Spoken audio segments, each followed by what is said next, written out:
তো আমাদেরও হয়তো যেতে হবে, কিন্তু ওনাদের যাওয়াটা সবারই যেতে হয়, ওনাদের যাওয়াটা আসলে মানা যাচ্ছে না।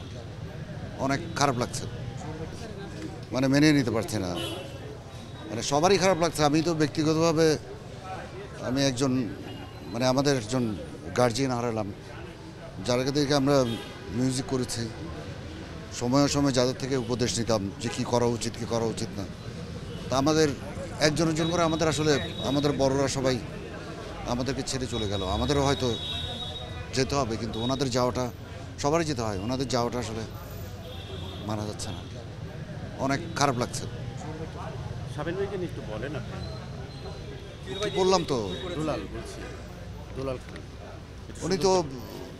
উনি তো আমাদের বড় ভাই সময়, আমাদের গার্জিয়ান সময়, ওনাদের দেখে আমরা মিউজিক শিখেছি।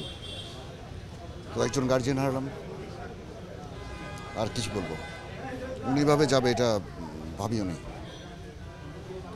আর জুয়েলের কথা, জুয়েল তো আমার ছোট, ভাবছিলাম যে ও যদিও অনেকদিন ধরে যুদ্ধ করছে ওর জীবনের সাথে, তো পরশুদিনও কথা হয়েছিল ওর ভাইয়ের সাথে, ভাবলাম যে এই যাত্রায় হয়তো ফেরত আসবে, কিন্তু দুর্ভাগ্য আমাদের আজকে সকালে দেখি সেও নাই। কি আর করবো? আমাদের জন্য দোয়া করবেন। আমি কখনোই ভাবিনি সাবিন ভাইয়ের জানাজে আমাদের আসতে হবে, কারণ উনি এত হাস্যজ্জ্বল একটা মানুষ ছিলেন, এত প্রাণবন্ত মানুষ ছিলেন।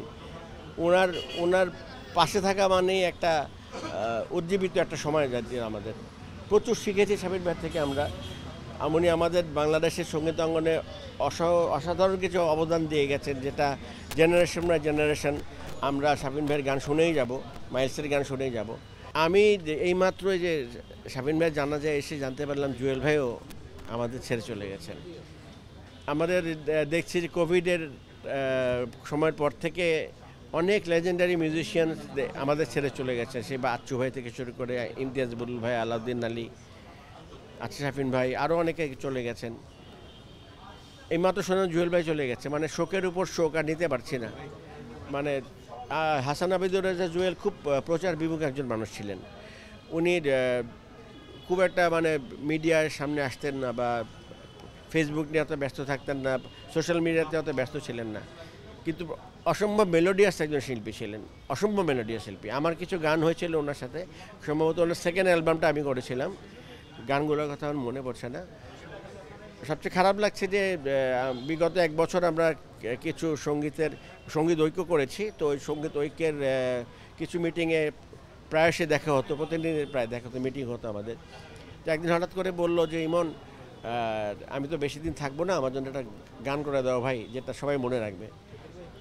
তো আমি চেষ্টা করেছিলাম, সময় বের করতে পারিনি ব্যস্ততার কারণে। আর মাঝখানে জুয়েল ভাই অসুস্থ ছিলেন বেশ কিছুদিন।